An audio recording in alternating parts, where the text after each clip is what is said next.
샬롬, 평안하셨습니까? 오늘도 주님의 은혜와 또 진리의 말씀으로 축복받는 귀한 안식일 되시기 바랍니다. 자, 우리 오늘은 마가복음의 말씀을 한 말씀 보겠습니다.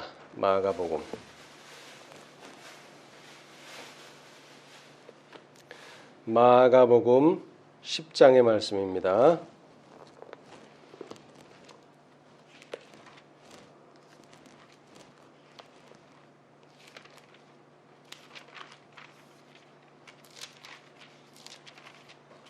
이 성경에 예수님에 대해서 가장 자세하고 또 그 주위에서 본 사람들로서 예수님을 가장 잘 증거한 책들이 바로 복음서입니다.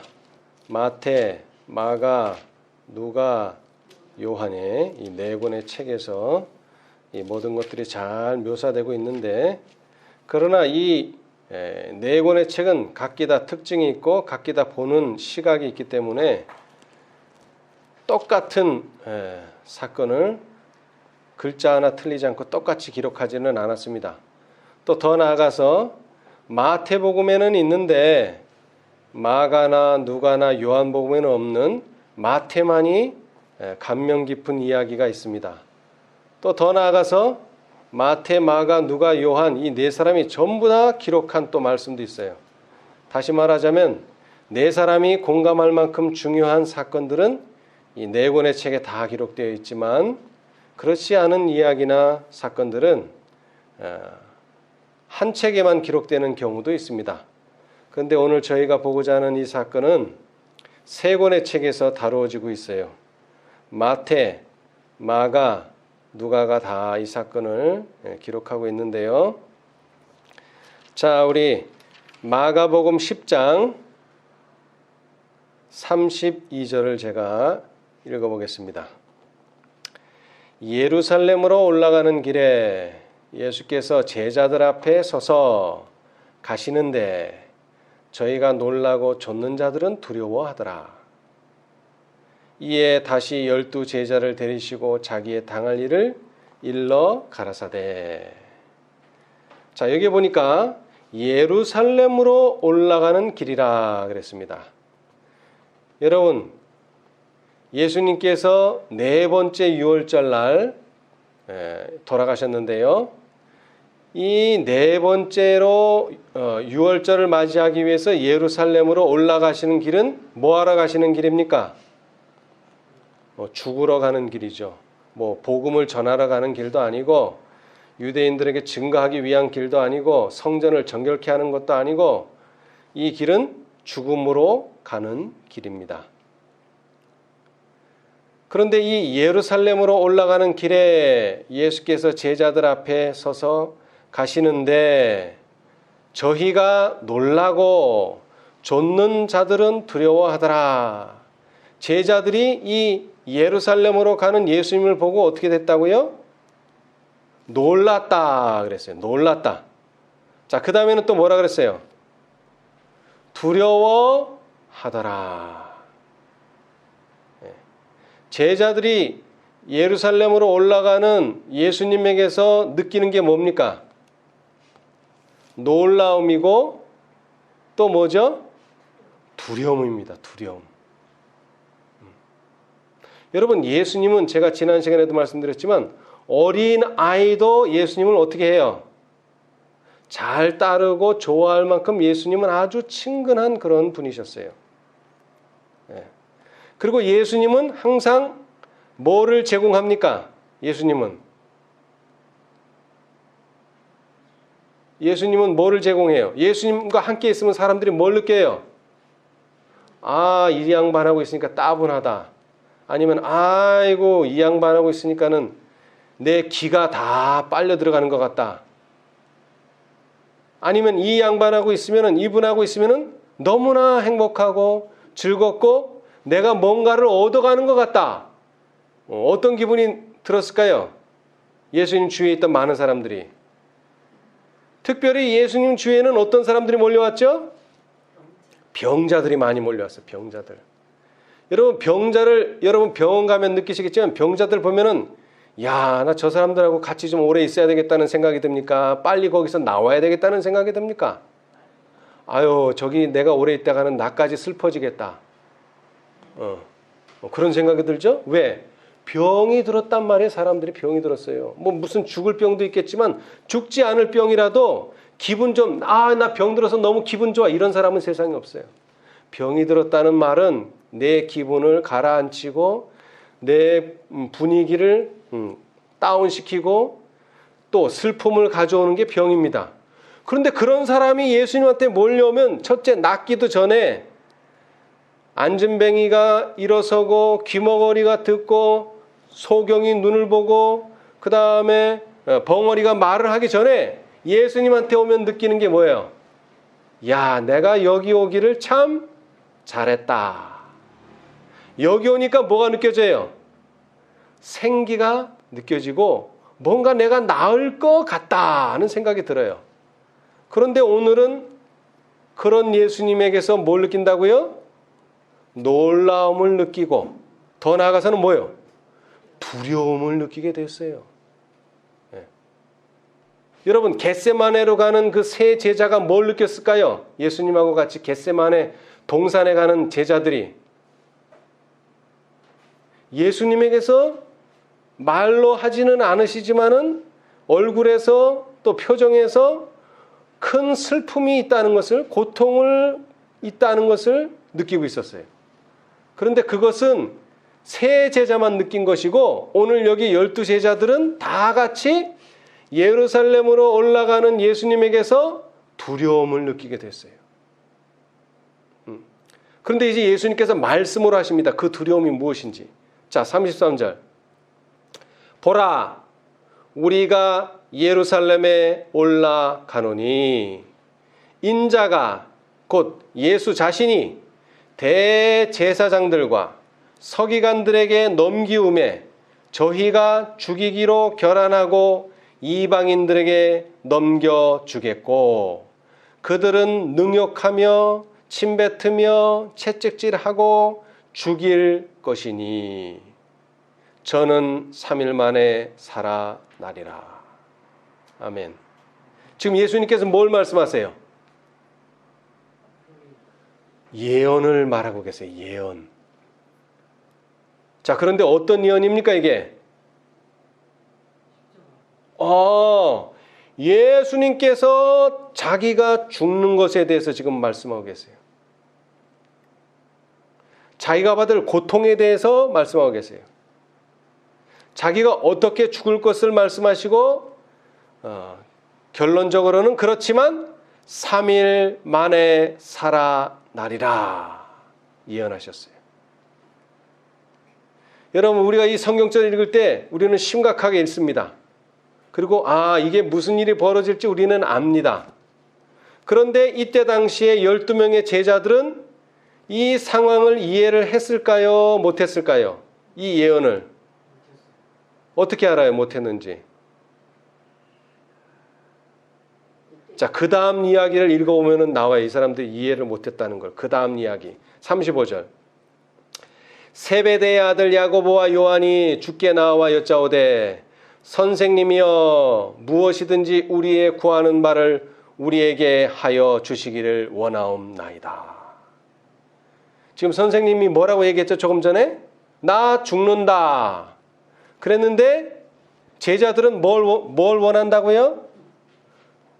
내가 지금 구하는 게 뭐가 있는데 요거 좀 들어주십시오.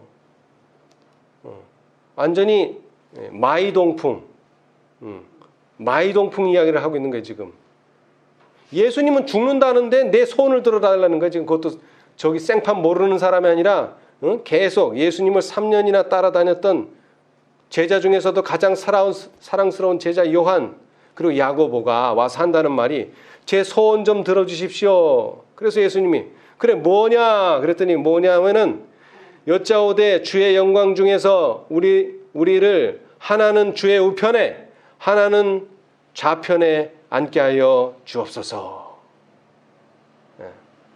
지금 예수님은 멸시를 당하고 거기 말해놨죠? 능욕하며 침뱉으며 채찍질을 당해서 죽는다고 했는데 자기들은 그거하고는 아랑곳 없이 나는 우편에 누구는 좌편에 앉혀주십시오. 이런 얘기를 하고 있어요 지금. 그러니까 이해를 못했다는 거예요 지금. 예수님이 말하는 취지나 이런 뜻을 이해를 못한 거예요. 그러니까 그게 한 귀로 들어와서 한 귀로 새 나간 거예요. 그리고 자기 얘기만 하는 거예요. 자기 얘기만. 남의 얘기는 듣지 않고 자기 얘기. 그런데 예수님은 그것을 한탄하거나 꾸짖거나 하지 않고 다 들어주시면서 이런 말씀을 하셨어요. 예수께서 가라사대 너희의 구하는 것을 너희가 알지 못하는도다. 너희가 나의 마시는 것을 마시며 나의 받는 침례를 받을 수 있느냐? 저희가 말하되 할 수 있나이다. 자, 여러분, 부모님이 자녀한테 너 이거 할 수 있냐? 그랬을 때 자녀가 아주 자신 있게 할 수 있습니다. 그렇게 말할 때가 있어요. 자, 그런데 예수님은 이렇게 말씀하십니다. 예수께서 이르시되 너희가 나의 마시는 잔을 마시며 나의 받는 침례를 받으려니와. 지금 이 제자들은 자기가 마실 잔이 뭔지, 자기가 받을 침례가 얼마나 쓴 건지를 잘 몰라요. 그런데 뭐라고 말해놨죠 지금? 지금 뭐라고 말해놨죠? 할 수 있나이다. 여러분, 말이 이렇게 중요한 거예요.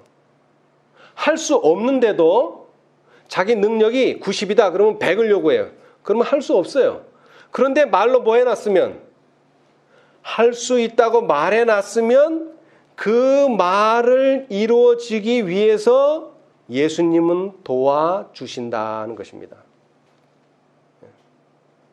야곱이 장자권을 그냥 가만히 앉아 있었으면 하나님의 섭리에 의해서 받을 수 있었어요. 가만히 앉아 있었으면. 근데 야곱은 가만히 앉아 있는 성격이 아니에요. 뭔가 그 일을 이루기 위해서 아주 열심히 일하는 스타일이에요. 야곱이 그래요. 그리고 그 어머니가 그러고. 그래서 그들은 어떤 방법까지 쓰면서까지 그 장자권을 얻으려고 했느냐 하면은 거짓말을 하면서까지도 장자권을 얻으려고 했어요. 그래서 장자권을 실제로 아버지한테서 얻었어요. 그런데 그 장자권이 정말 자기 것이 되는 데는 20년이 걸렸어요. 20년. 그리고 자기한테서 이루어진 게 아니에요. 자기 아들들한테서 이루어졌어요. 유다가 뭐가 됐어요? 예수님의 조상이 되고, 그 다음에 요셉이 두 몫을 받고, 그 다음에 레위가 제사장 직분을 갖게 되고, 20년도 더 걸린 셈이죠. 그러면. 자, 그러나 거짓말을 했던, 어떻게 했던, 본인이 할 수 있다고 말했기 때문에 그게 이루어진 거예요. 만약 요한이나 야고보가 저는 그런 거는 할 수 없습니다, 그랬다면 그거는 못했을 거예요. 그런데 그 침례나 그 마시는 잔이 얼마나 쓴지는 몰랐지만 할 수 있습니다 라고 말했기 때문에 예수님께서 도와주셨다는 것입니다. 여러분, 14만 4천인이 되기 위해서 우리가 얼마나 쓴 잔을 마셔야 될지 저도 모릅니다. 그러나 제가 강조하지만 우리가 생각하는 것 이상으로 이 잔은 아주 쓴 잔입니다.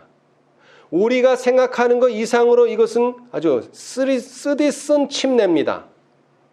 그러나 우리가 예수님을 의지해서 할 수 있습니다 라고 말한다면 예수님께서 그 잔을 먹을 수 있도록 우리를 도와주실 것입니다. 그것이 바로 뭐라는 겁니까? 그게 그렇게 말할 수 있는 게, 그게 바로 믿음이라고 하는 것입니다. 믿음. 자, 그런데 이 일로 인해서, 이 야고보와 요한의 이 요구로 인해서 문제가 생겼어요. 왜 문제가 생겼어요? 자, 야고보와 요한이 요구하기를 한 사람은 오른편에, 한 사람은 왼편에 앉게 해달라 그랬으니까, 그러면 나머지 10명은 이제 어디 앉아야 돼요? 오른편하고 왼편은 이제 앉을 수가 없어요. 물론 예수님께서 누구는 오른편, 누구는 왼편 주겠다고 약속은 하지 않으셨지만 저렇게 요구하는 사람이 있으니까 우리는 그럼 어디 앉느냐? 그 분란이 일어난 거예요. 이제 제자들 사이에 분란이 일어났어요. 그렇겠죠? 자, 그런데 여러분 다시 한번 생각해 봅시다. 지금 예수님께서 뭐라고 얘기했죠? 나는 곧 죽는다 얘기했는데 그 자리에서 예수님 돌아가신다고 말하는 그 자리에서 또 누가 크냐가 또 시작된 거예요. 누가 크냐가. 예수님은 돌아가신다는데. 여러분 이거 아주 심각한 문제입니다. 예수님 돌아가신 다음에도 또 이렇게 싸울 거예요. 그래서 예수님께서는 이 자리에서 아주 확실하게 얘기했어요. 자, 여러분 지난 시간에 예수님께서는 서로 놓고자 할 때 어떻게 예수님께서 설명해 주셨죠? 하나님의 나라는 이런 사람들의 것이다 하면서 누구를 가리켰어요? 어린 아이. 어린 아이. 그런데 이번에는 더 분명하게 말씀하셨어요. 이번에는 더 분명하게. 어린아이보다 더 분명하게. 자, 여기 보겠습니다. 42절. 예수께서 불러다가 이르시되 이방인의 소위 집권자들이 저희를 임의로 주관하고 그 대인들이 저희에게 권세를 부리는 줄을 너희가 알거니와. 여러분 세상에서 사람들이 왜 높은 자리에 올라가기를 그렇게 원합니까? 돈을 써서라도. 돈을 써서라도 무슨 자리, 장자리, 아니면 국회의원, 아니면 대통령, 아니면 무슨 높은 자리에 올라가기를 왜 이렇게 원해요? 권세를 얻기 위해서 그래요. 권세. 그 권세가 뭐예요? 저희를 임의로 주관하고 명령을 내린단 말이에요. 아랫사람들한테 명령을 내려요. 예. 그리고 대인들, 높은 사람들은 권세를 가지고 있어요. 권세. 그것은 어디서 이루어지는 법칙이죠? 세상에서 이루어지는 법칙이에요. 이것이. 그런데 이 제자들은 똑같은 원칙을 어느 나라에서도 적용해요. 하늘나라, 하나님 나라도 그렇다 이거예요. 하나님 나라도 높은 자리에 있는 사람이 밑에 있는 사람 시키고 권세를 부린다 이거죠. 자, 그런데 예수님께서는 이 자리에서 분명히 하늘의 원칙을 설명하십니다. 자, 43절. 너희 중에는 그렇지 아니하니 너희 중에 누구든지 크고자 하는 자는 너희를 섬기는 자가 되고 너희 중에 누구든지 으뜸이 되고자 하는 자는 모든 사람의 종이 되어야 하리라. 이것까지만 하면 이해가 잘 안 갈 거예요. 이것까지만 하면은. 근데 예수님께서 이렇게 결론을 내리셨어요. 45절. 인자에 온 것은 섬김을 받으려 함이 아니라 도리어 섬기려 하고 자기 목숨을 많은 사람의 대속물로 주려 함이니라. 아멘.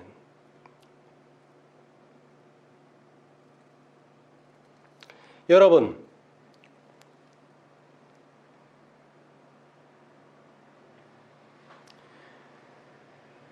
평야에서 물을 얻으려면 어떻게 해야 됩니까? 평야에서 물을 얻으려면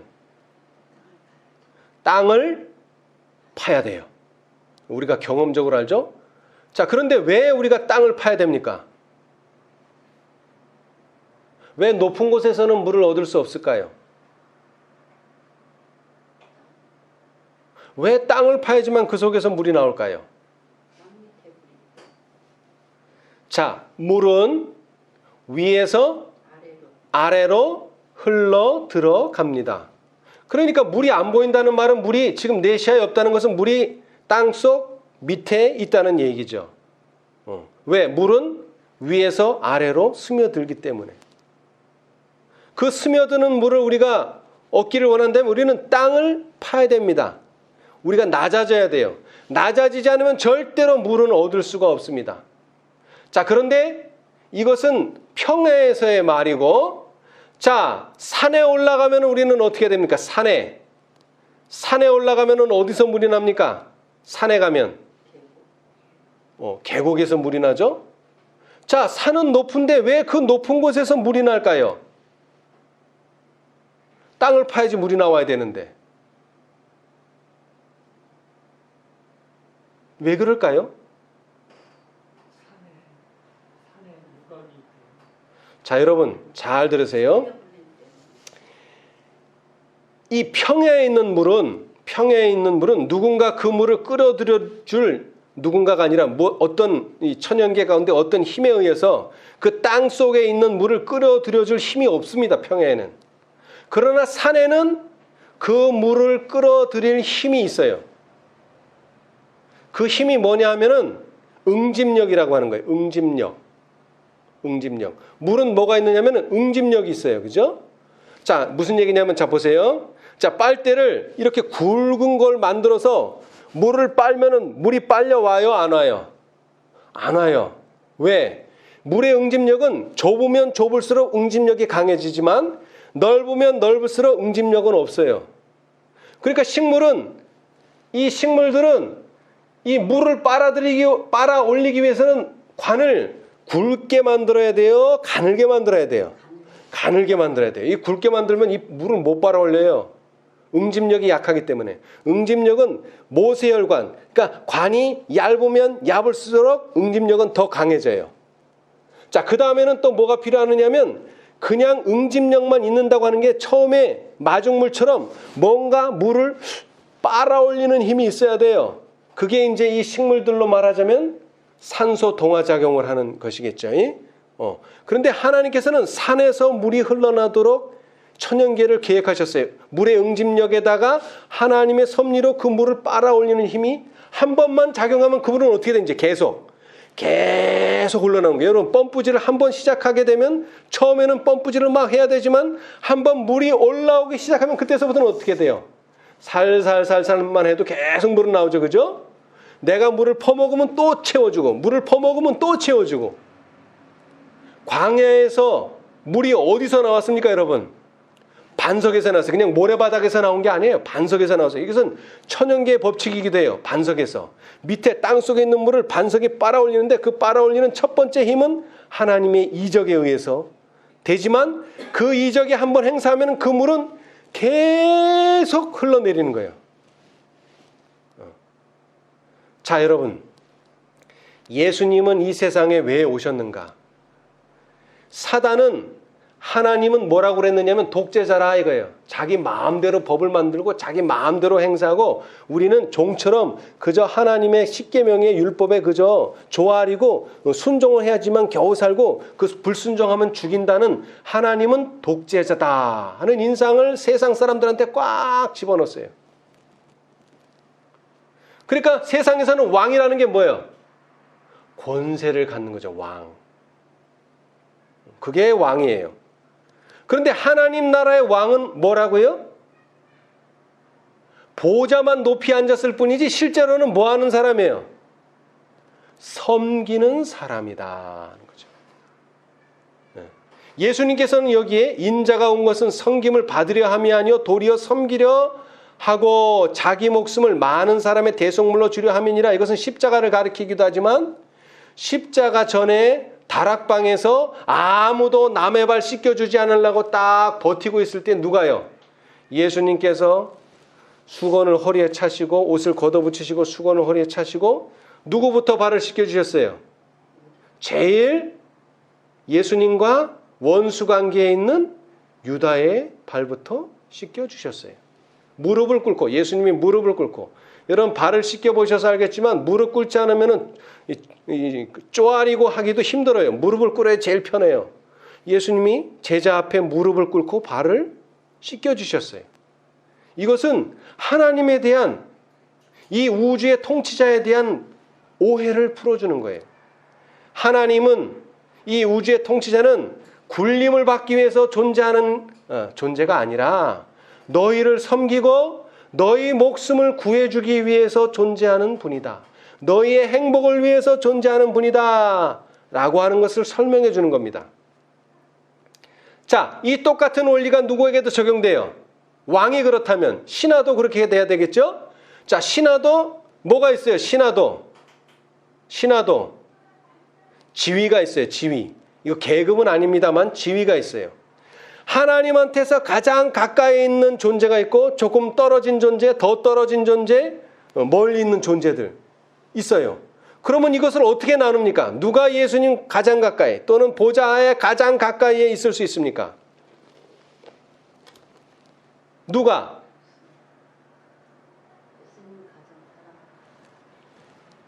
자, 여러분 이 원칙을 적용하시면 돼요. 누구든지 크고자 하는 자는 뭐 하는 자가 된다고요? 섬기는 자가 된다. 그러니까 많이 섬기는 자는 어떤 사람이 됩니까? 예수님과 더 가까워질 수 있는 자리에 갈 수가 있어요. 자, 우리 시대의 소망 보겠습니다. 시대의 소망. 이것이 바로 새 나라의 율법이고 새 나라의 원칙입니다. 우리는 지금 새 나라를 가려고 하고 있어요. 지금 우리가 사는 이 세상에서 영원한 나라, 영광의 나라, 예수님과 함께 사는 나라를 가려고 하는데 거기에 원칙은 뭐냐? 누구든지 크고자 하는 자는 너희를 섬기는 자가 되어야 한다. 자, 시대의 소망 549페이지. 구속의 역사 829페이지. 오른쪽에서 첫 번째.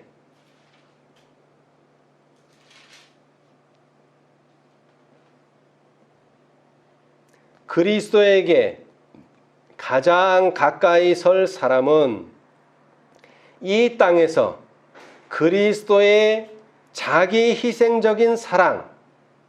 자, 이 자기 희생적인 사랑이 뭐예요? 저기 설명이 나와요.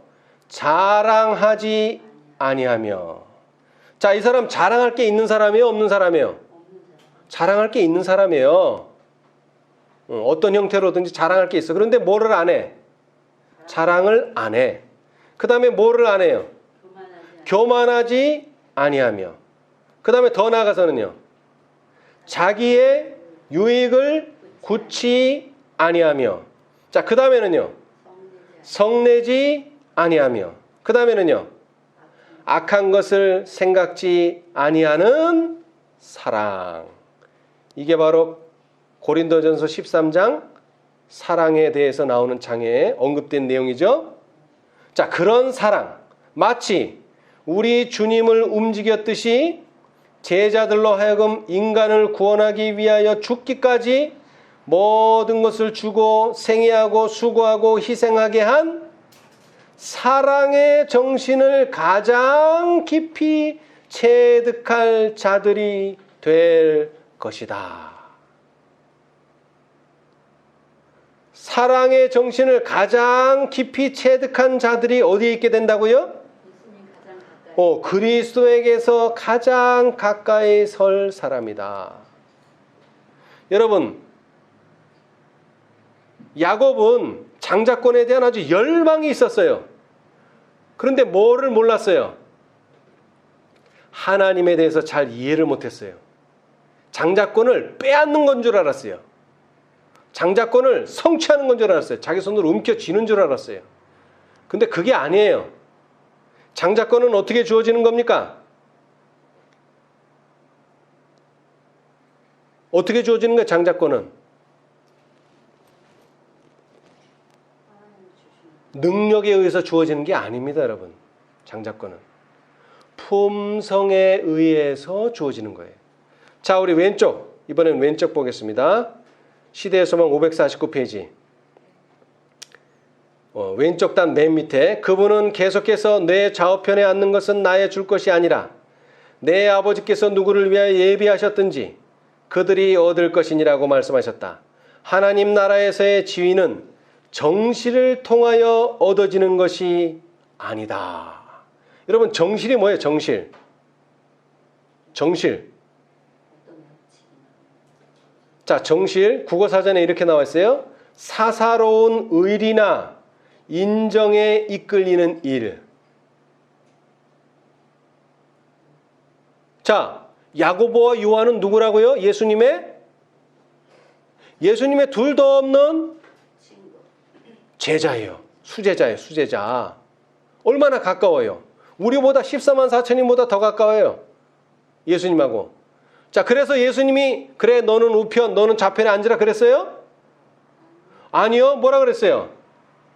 네가 그 침례 그 받을 침례는 받겠지만 오른편에 앉고 왼편에 앉고는 내 주관이 아니고 아버지께서 누구에게 주시든지 그 사람의 것이다.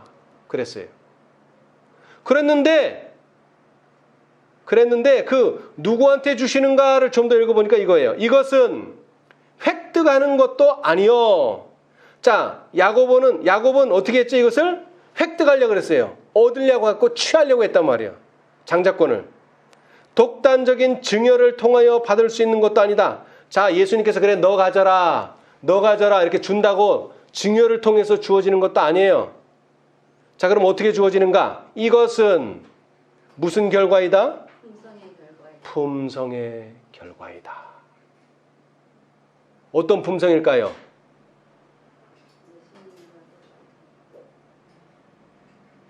어떤 품성일까요?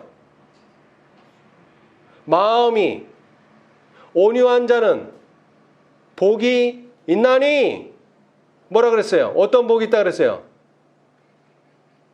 자, 우리 마태복음 5장. 뭐를요? 땅을 기업으로 받을 것이며.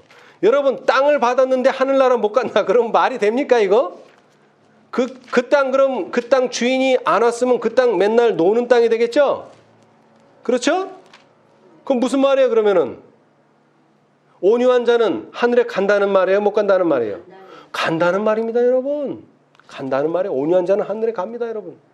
아까도 말했지만 사랑은 뭐를 안 낸다고요? 성내지 않고 또 뭐요? 자기의 유익을 굳지 않는다. 온유한 자를 말합니다. 온유한 자. 네. 그런데 그 온유한 자가 바로 품성이 예수님과 같이 온유 겸손한 자만이 예수님의 가까이에 앉게 될 것이다. 자, 그런데 그 사람의 품성이 온유한지 겸손한지 우리가 어떻게 알 수 있어요? 쓴 잔을 먹어봐야죠. 쓴 잔을. 그래서 예수님의 제자들은 그 쓴 잔을 먹어봤어요? 안 먹어봤어요? 먹어봤습니다. 똑같은 잔을 이제 14만 4천인들도 먹어봐야 돼. 왜? 보좌 가장 가까이에 14만 4천인이 살게 될 것이기 때문에, 성전 안에 살 것이기 때문에 그들도 이 잔을 먹어봐야 돼요. 그래서 뭐가 드러나야 돼요? 품성이 온유 겸손하다는 것이 드러나야 돼요. 멸류관과 보좌는 달성된 상태의 증거이며 이것들은 우리 주 예수 그리스도를 통하여 자아를 극복한 증거이다. 증거가 나타나야 돼요. 증거. 다른 말로 하면 열매가 나타나야 돼요. 그러나 우리가 그러죠. 저 사람 말만 한다고. 근데 말을 해야 돼요. 말도 안 하면 안 이루어집니다, 여러분. 요한과 야고보가 뭐라 그랬죠? 할 수 있나이다 라고 말했기 때문에 예수님이 도와주신 거예요. 말도 안 하는 사람은 도와줄 수가 없어요. 저는 못합니다 하는데 예수님은 무슨 수로 도와줘요? 못하겠다는데. 자, 그러나 말만 가지고 되는 것은 아닙니다. 그러나 먼저는 말을 해야 돼요. 그래서 로마서에 뭐라고 말했어요? 주를 시인하는 자마다. 시인을 해야 돼요. 시인한다고 다 되는 건 아니지만 시인도 해야 됩니다. 시인도 해야 돼요. 그러나 뭐가 되지 않는다면, 시인은 했는데 품성이 준비되지 않는다면 그 사람은 하늘에 갖다 놔도 천국이 되지 못합니다. 그러나 입으로 시인하는 사람들은 품성이 적합해지도록 하나님께서 뭘 허락하세요? 쓴 잔을 허락해 주십니다. 쓴 잔을 허락해 주세요. 시련을 주신단 말이에요. 시련을. 그러나 그 시련을 뭐 할 수 있다고요? 통과할 수가 있어요. 자, 이번에는 각시대의 대쟁투 보겠습니다. 각시대의 대쟁투. 각시대의 대쟁투 665페이지. 665페이지. 자, 예수님 가장 가까이에 있을 사람, 그 사람은 품성이 예수님과 같은 사람, 다시 말해서 자기 희생적인 사랑을 드러내는 사람인데 665페이지는 또 이렇게 말하고 있어요. 하나님 보좌 가장 가까이에는 누가 있게 될 것인가? 665페이지 구속의 역사 1681페이지 오른쪽 단 맨 밑에 보좌 가장 가까이에는 한때 사단의 사업에 열렬했으나 지금은 마치 불에서 꺼낸 타다남은 나무와 같은 처지에서 깊고 열렬한 헌신의 마음으로 구주를 따르는 자들이 있다. 그 다음에는 거짓과 불신 가운데서 그리스도인 품성을 완성한 사람들과 그리스도 교계에서 하나님의 율법이 폐기되었다고 주장할 때 하나님의 율법을 존중한 사람들과 각 시대를 통하여 믿음을 위하여 순교당한 수많은 사람들이 있다. 그 외에도 각 나라와 족속과 백성과 방언에서 아무라도 능히 셀 수 없는 무리가 흰옷을 입고 손에 종려가지를 들고 보좌 앞에 어린 양 앞에 서 있다. 구원 얻은 자들이 다 어디 있다는 거예요? 보좌 가까이에 있다는 것이에요. 그런데 그 중에서도 누가 제일 가까이 있어요? 누가? 한때 사단의 사업에 열렬했으나 지금은 마치 불에서 꺼낸 타다남은 나무와 같은 처지에서 깊고 열렬한 헌신의 마음으로 구주를 따르는 자들이 있다. 이런 자들은 누굽니까? 이런 자들은 누구예요? 어린 양이 어디로 인도하시든지 따라가는 자가 누구예요? 14만 4천인들이죠. 그런 자들이 있다는 거예요. 보좌 가장 가까이에.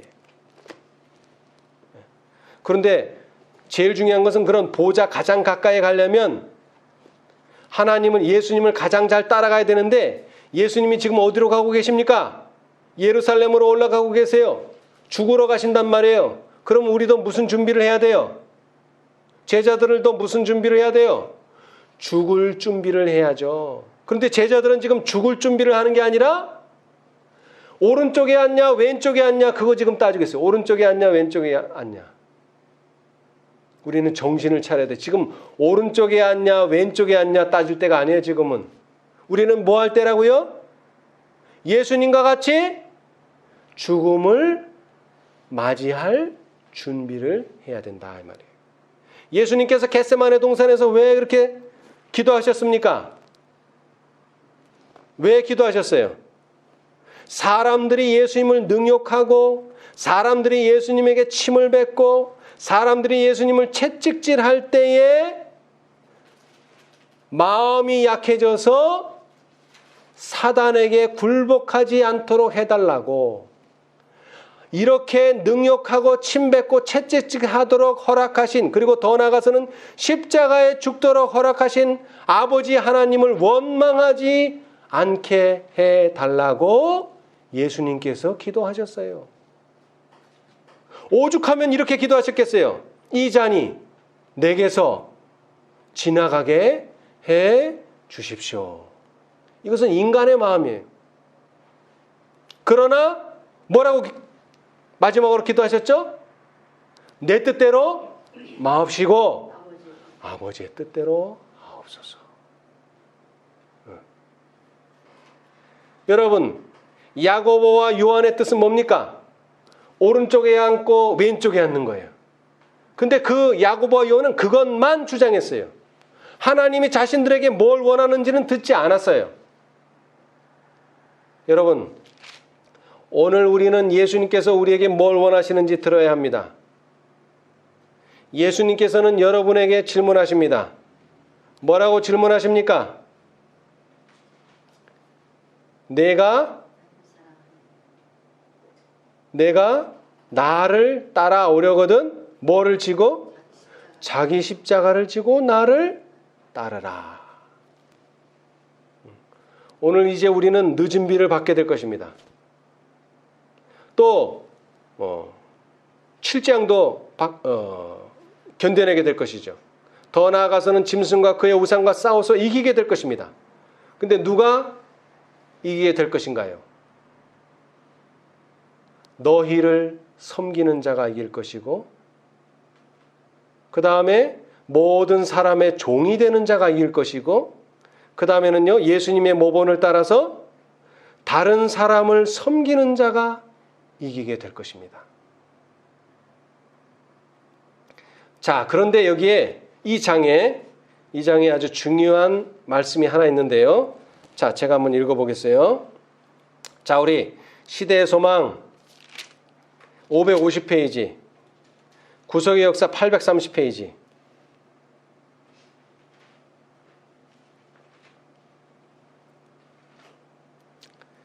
자, 왼쪽 단 맨 밑에서부터 읽겠습니다. 양심의 문제에 있어서 심령이 속박을 받아서는 안 된다. 다른 사람의 마음을 지배하여 그를 판단하거나 그의 의무를 규정할 사람은 한 사람도 없다. 하나님께서 모든 영혼에게 생각할 자유와 그가 깨달은 대로 행할 자유를 주신다. 우리 각인이 각기 일을 하나님께 짓고 하리라. 자신의 개성을 다른 사람의 개성과 합칠 권리를 가진 사람은 한 사람도 없다. 모든 문제에는 각각 자기 마음에 확정할지니라는 원칙이 내포되어 있다. 그리스도의 나라에는 오만한 압제도, 행동의 강제도 없다.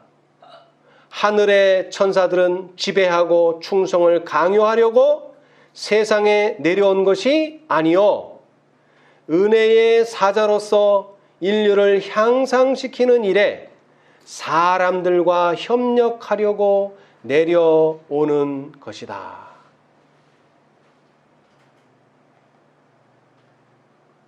여러분, 이 말씀을 우리가 좀 깊이 생각해야 되는 이유가 있습니다.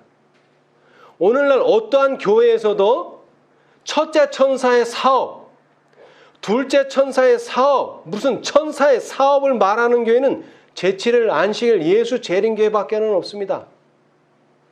이 말은 다른 교회에서는 전혀 들을 수가 없어요. 그러나 재림교회에 소속된 많은 분파나 어떤 운동 이런 데 가면은 항상 듣는 게 뭐예요? 천사의 사업, 천사의 사업, 천사의 사업 들어요. 특별히 하늘의 천사들은 은혜의 사자로서 내려오는 것이다 그랬어요. 자, 여러분, 첫째 천사는 어디에 있습니까? 공중에 날아가고 있어요. 둘째 천사도 날아가고 있어요. 셋째 천사도 날아가요. 그런데 넷째 천사는요, 계시록 18장 천사는 뭐라고 되어 있어요? 하늘에서 내려오는 것을 보니. 분명히 뭐라고 얘기했죠? 천사가 내려온다고 그랬어요. 근데 왜 내려오죠? 셋째 천사에게 무엇을 주기 위해서? 힘과 능력을 주기 위해서 온다 그랬는데, 우리는 그 능력이 말씀에서 오는 능력, 물론 그게 틀린 게 아닙니다. 근데 가장 중요한 능력은 바로 하나님의 뜻대로 할 때에 오는, 하나님이 원해서 하는 그 일에 하나님께서 능력을 주신다는 거예요. 근데 오늘날 많은 재림교인들이 이것을 오해하고 있어요. 능력, 이거 교회가 갖는 능력, 그 다음에 교리가 갖는 능력, 신조가 갖는 능력, 이 권세에 너희는 굴복해라 이거예요. 근데 여기 아까도 말했지만 뭐라고 얘기했죠? 양심의 문제에 있어서. 여러분, 우리의 양심은 일깨워져야 됩니다. 교회가 그렇게 가르친다고 우리 굴복하면 안 돼요. 교리가 그렇다고 거기에 굴복해도 안 돼요. 그 다음에는 더 나아가서 신조가 그렇다고 굴복해도 안 돼요. 내가 양심적으로 말씀에 의해서 판단해야 된다 이 말이에요. 목사님 말을 들어서도 안 돼요. 교회 지도자 말 들어서도 안 돼요. 내가 개인적으로, 여기 분명히 그랬죠? 다른 사람의 마음을 지배하여 그를 판단하거나 그의 의무를 규정할 사람은 한 사람도 없다. 하나님께서 모든 영혼에게 영혼 한 사람 한 사람에게 생각할 자유와 그가 깨달은 대로 행할 자유를 주신다 그랬어요. 이 자유를 우리는 행사해야 돼요. 그런데 이 자유를 행사하도록 누가 도와준다고요? 하늘의 천사들이 도와준다 이 말이에요. 천사들이 도와줘요.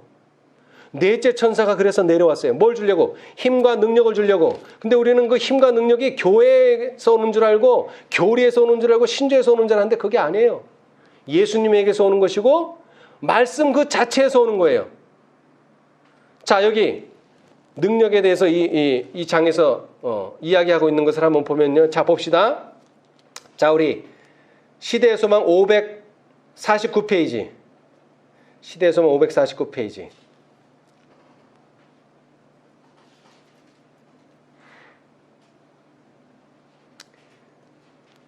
자, 구속의 역사 829페이지.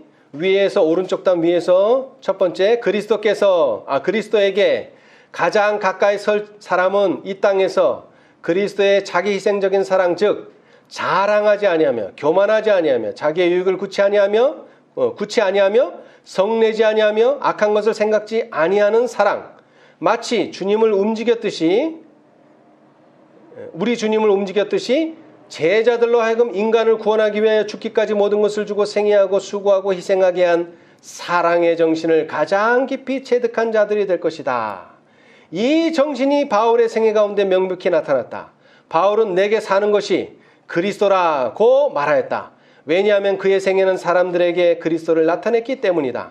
그는 그리스도를 얻기 위하여 죽는 것도 유익함이니라고 말하였다.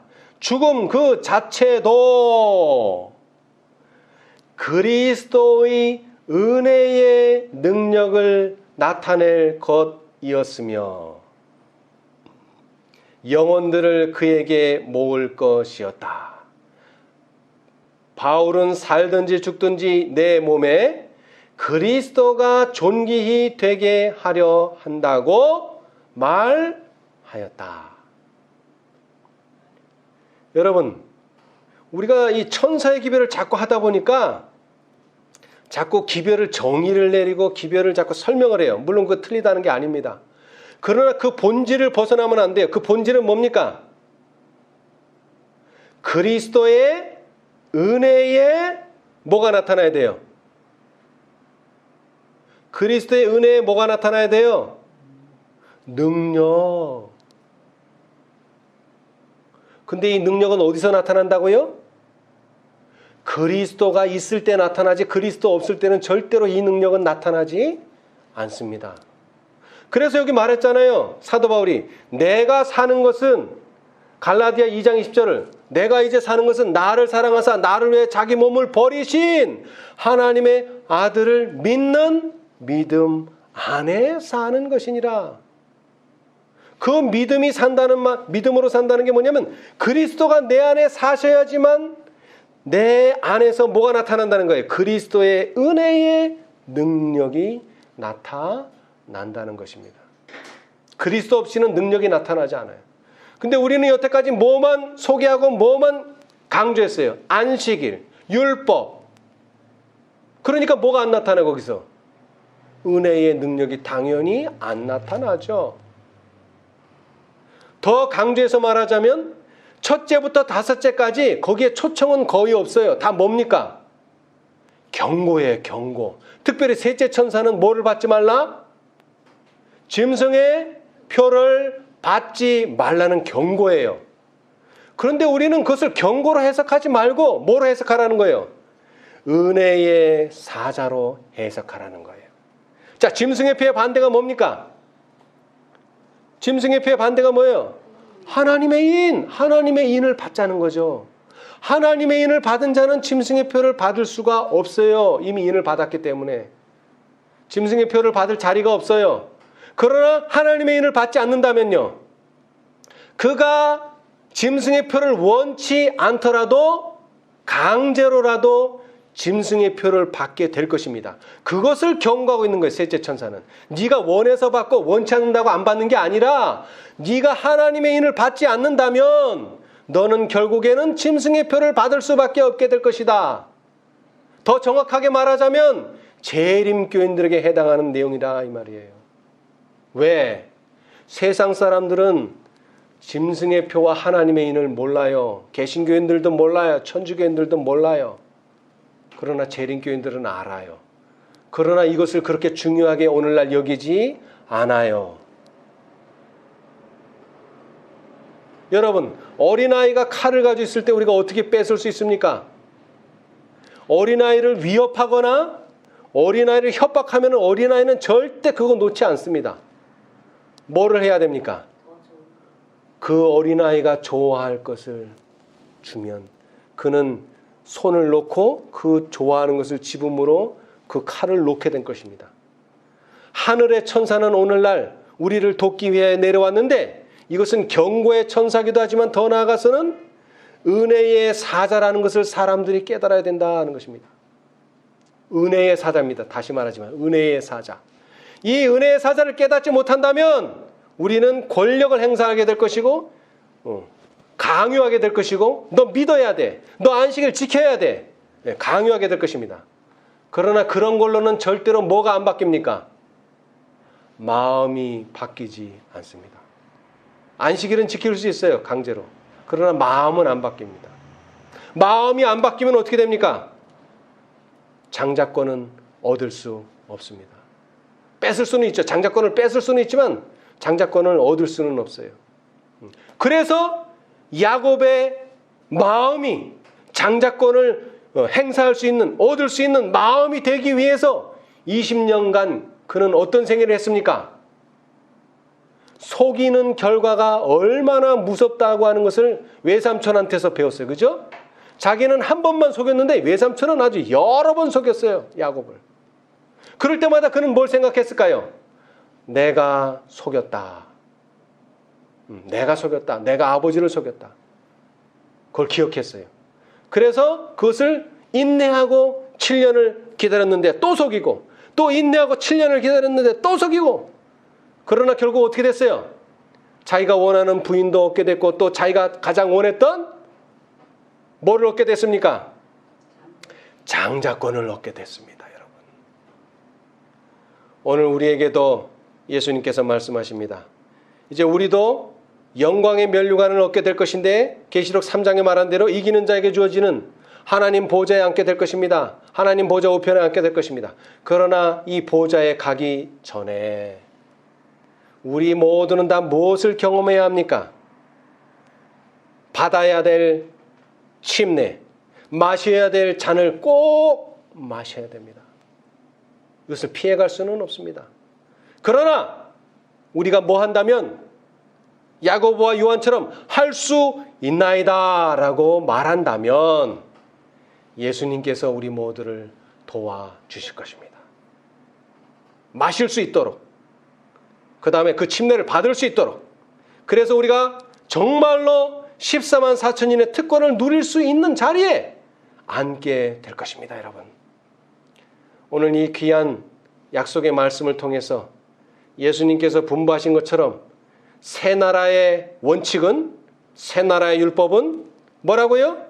누구든지 크고자 하는 자는 너희를 섬기는 자가 되고 너희 중에 누구든지 으뜸이 되고자 하는 자는 모든 사람의 종이 되어야 하리라. 이건 누구한테 하시는 말씀입니까? 이방인에게 하는 말씀입니까? 저 유대인에게 하는 말씀입니까? 아니요. 예수님을 믿고 따르는 제자들에게 해요. 왜? 제자들에게 아직 품성이 준비되지 않았어요. 품성이 준비돼야 됩니다. 그러기 위해서는 뭐를 경험해야 돼요?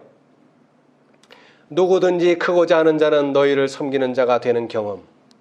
그 다음에 누구든지 으뜸이 되고자 하는 자는 모든 사람의 종이 되는 경험을 해야 됩니다. 그래서 이제 고린도전서 10장 33절 읽고 마치겠습니다. 고린도전서 10장 33절.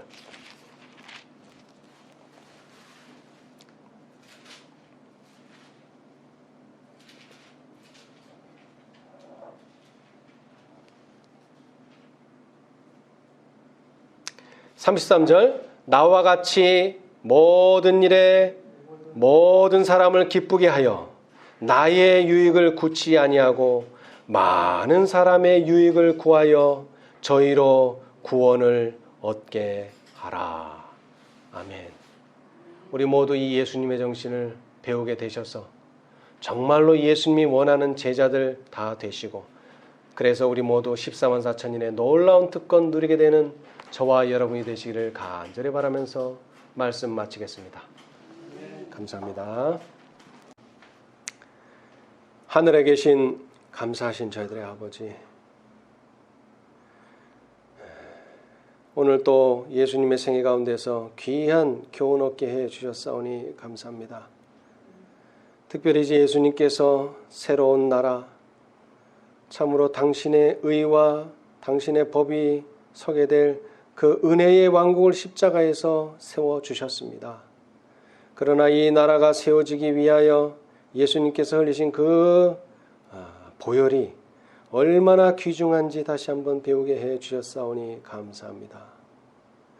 우리의 마음의 교만을 제거해 주시고 우리가 다섯째 천사라고 하는 사실을 잊지 않도록 주님 도와주시옵소서.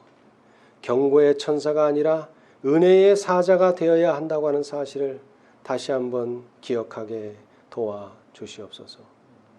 주님께서 세우실 나라에 우리가 참으로 오른편에 앉고 싶고 왼편에 앉고 싶지만 이것은 우리 주님께 부탁한다고 이루어질 일이 아니라 하늘나라의 원칙을 정말로 실천하는 그에게 이루어진다고 하셨습니다. 주님, 우리의 품성이 예수님의 그 사랑의 품성을 본받을 수 있게 도와주시옵소서. 너희가 크고자 하는 자는 다른 사람의 종이 되어야 한다고 하셨습니다. 또 으뜸이 되고자 하는 자는 다른 사람을 섬기는 자가 되어야 된다고 하셨습니다. 주님, 이러한 마음, 예수님의 마음 우리 모두 가질 수 있도록 도와주시옵소서. 그래야 세상으로 하여금 우리 모두가 다 예수님의 마음을 가지고 있음을, 예수님을 가지고 있음을 볼 수 있게 축복하여 주시옵소서. 그리고 더욱 바라옵기는 우리의 매일의 생애에 있어서 이러한 모든 하늘의 원칙을 따라 승리하는 생애를 살기를 원합니다. 다른 사람의 품성을 강요하거나 다른 사람을 속박하는 그런 일이 없도록 도와주시고 그들이 참으로 예수님을 볼 수 있고 깨달을 수 있도록 우리 모두 은혜의 사자가 되게 하여 주시옵소서. 그리하여 사람들로 하여금 하나님의 올바른 품성 깨닫게 해주시고 그들로 예수님을 만나게 하여 주시옵소서. 특별히 연약한 육체들 도와주셔서 이 무더운 여름을 잘 견디게 도와주시고 또 우리의 매일의 생애에 있어서 예수님의 생애를 드러낼 수 있도록 우리는 매일 죽는 경험을 잘 감당하게 도와주시옵소서. 이렇게 도와주실 우리 주 예수 그리스도의 이름으로 간절히 기도드리옵나이다. 아멘.